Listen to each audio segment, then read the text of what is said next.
Сәлем достар, лайк басып каналыма жазыла кетіңіздер.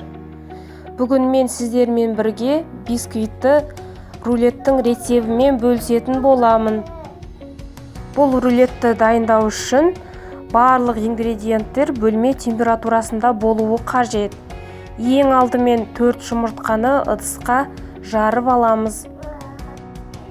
Енді осы жарылған жұмыртқаларды миксердің ең азынан бастап жылдамдығын жоғарыла отырып, асықпай миксерлейміз. Сары мен ағы араласып болғаннан кейін осы массаның үстіне 1 стақан қант қосамыз. Кем дегенде 8-9 минут миксерлеу қажет. Осындай аппақ пена болғанша миксерлейміз. Енді осы пенаның үстіне 1 шай қасық разрыхлитель саламыз. Разрыхлительді салып болғаннан кейін ақырындап араластыра отырып, 1 стақан ұнды аз-аздан салып, жоғарыдан төмен қарай пенамызды басып алмай араластырамыз. Ұнды бірден сала салмай, 3 немесе 4 бөлікке бөле отырып, салып араластырып аламыз. Массаны ақырындап, жайлап араластыруымыз қажет. Қатты жылдамдықпен араластырсақ, біздің пенамыз қайтадан басылып қалуы мүмкін. Түйіршіксіз біркелкі болып араласқаннан кейін осы массаны формаға алып құямыз.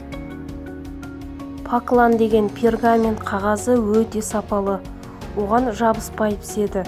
Ал мен осындай многоразовый теплофоновый коврик пайдаланамын. Осындай спатуланың көмегімен біркелкі қылып тегістеп жайып шығамыз.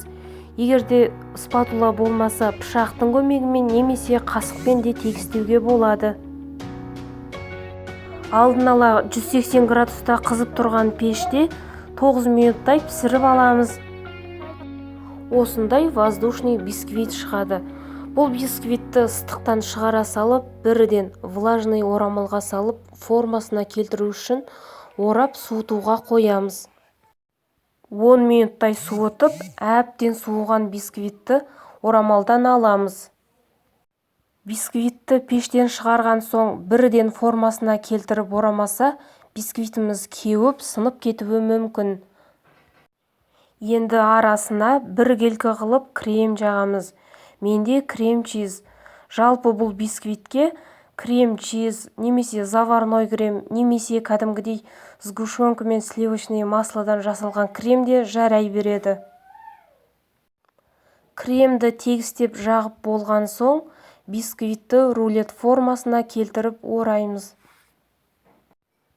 Рулетті өз қалауымыз бойынша әрлеп сәндейміз. Осымен бисквитті рулет дайын.